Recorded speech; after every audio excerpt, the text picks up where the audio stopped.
This is the Improve and Have Fun podcast. One of the ways I enjoy having fun is talking about weird stories. And this week, I have 3 new weird stories for you. 3 stories that either make me laugh, make me cringe, or make me just say, This first one is on the New York Daily News. It's dated the 5th of August. And the headline is, Woman hits her dog on Toronto subway as passengers try to stop her. Reading a couple of the lines from the story here. A Toronto woman is seen biting and hitting her dog while riding on a subway full of disturbed passengers, a horrific new video shows.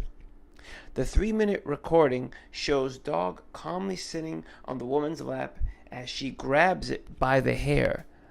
"Do you hear me? Stop it," she's seen telling the dog several times, slapping it so hard that her whacks are audible on the video. And I'm going to leave a link to the story in the show notes for this episode.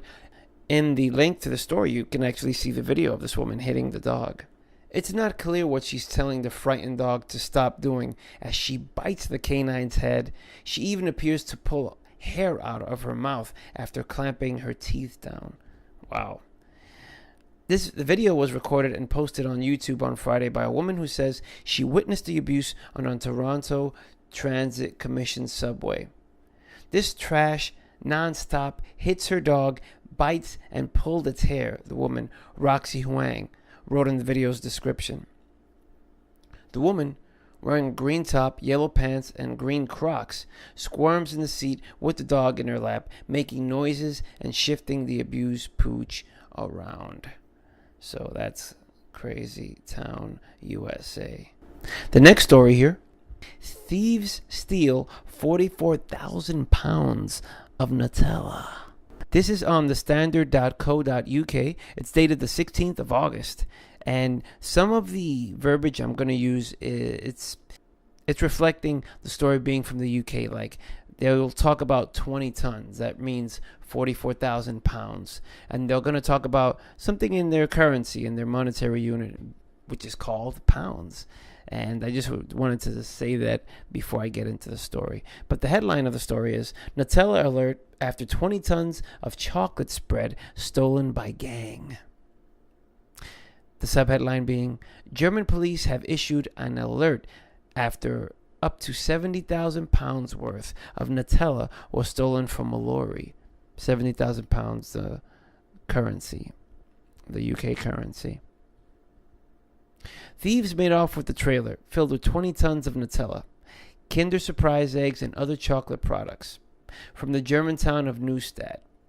The haul, believed to be worth between 50,000 and 70,000, was taken between Saturday evening and midday on Sunday. According to the Times, Neustadt police revealed a statement urging people to immediately report anyone offering large quantities of chocolate via unconventional methods. Police spokesman added, if it is not even clear if they were after the sweets or after the trailer at this point, we do not know what their motive was. Officers are investigating whether the theft had any link to a trailer that was stolen in Weimar, 190 kilometers to the east, over the weekend. People stealing Nutella, people stealing little chocolate eggs, people stealing a little bunch of chocolate products. Let's get into the third and final story here. I always like at least one of the 3 weird stories to be a technology story, and it always centers around AI or cyborgs or robots, and this story is no different. This is on the Hollywood Reporter, and it's dated the 25th of August, and the headline being, how artificial intelligence will make digital humans Hollywood's new stars. Check this out. The subheadline being, script supervisors, editors, CG artists, computer graphic artists, and actors have all better look out. It's all over by 2045. We are no longer running the show. Following Paul Walker's death in 2013, the Furious 7 filmmakers faced the delicate task of finishing the film using a digitally created version of the actor. To do so, they resorted to performance capture with the help of the actors' brothers, Caleb and Cody, as well as painstaking computer animation from a team at the VFX house Weta. And I think Weta is the same company responsible for the Lord of the Rings movies.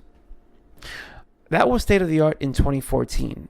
But imagine if, instead, a computer could have stepped in, watched all of Walker's performances in the previous Furious films, learning the minute details of how he walked, talked, and even raised an eyebrow.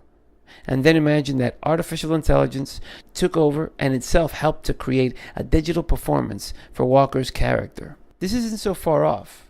Now that the use of computer graphics is commonplace in movies and TV, artificial intelligence may be the most important technology to emerge in Hollywood. Potential AI-driven applications in which the machine takes over and can learn and think for itself could function as script supervisors, take a first pass at film editing, even create performances either for digital characters that resemble actual humans or more fantastic CG creatures. While that may sound like something out of a Blade Runner or a Westworld, the truth is, such technology could have a huge impact in the areas Hollywood cares about a lot: schedules and budgets. By shortening production times and bringing costs down and not having to pay actors buco bucks. That's the third and final weird story for this week. And just to piggyback on this last story, the progression of the CG used in one of the movies I reviewed this summer, which was War for the Planet of the Apes, that series, you see it get progressively better in each of the films in the trilogy. And the crazy thing is, these are actors that are, they're almost like being like mapped over. They're almost like wearing this kind of like this monkey skin, but it's put on digitally. It's not like a real outfit or anything like that. And I mentioned it in my review, where the effects of these monkeys, these apes, which dominated the movie. It wasn't a human's first movie. It was an ape's first movie, this War for the Planet of the Apes movie. And like the fur and the light, and it just looks so realistic. And I do not think that it's going to take until 2045 for this to actually happen. So this is going to be something very interesting to watch, definitely. But that brings this episode to an end. If you enjoy the weird stories, as I've always mentioned in previous weird stories episodes, I have my YouTube channel where there is a playlist specifically for all the weird stories I've collected over the last year. And if you want to access that directly, you can just visit www.weirdstoriespodcast.com. I still have that web address, and that goes directly to the YouTube playlist with all these weird stories.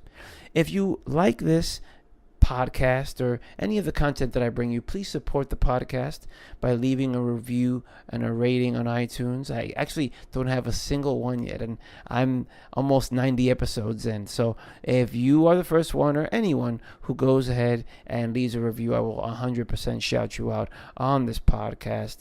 The other way you can also support the podcast is by doing any and all your eBay and Amazon shopping through the links in the show notes. That will definitely support this podcast. Thank you so much for listening. Thank you for watching this on YouTube.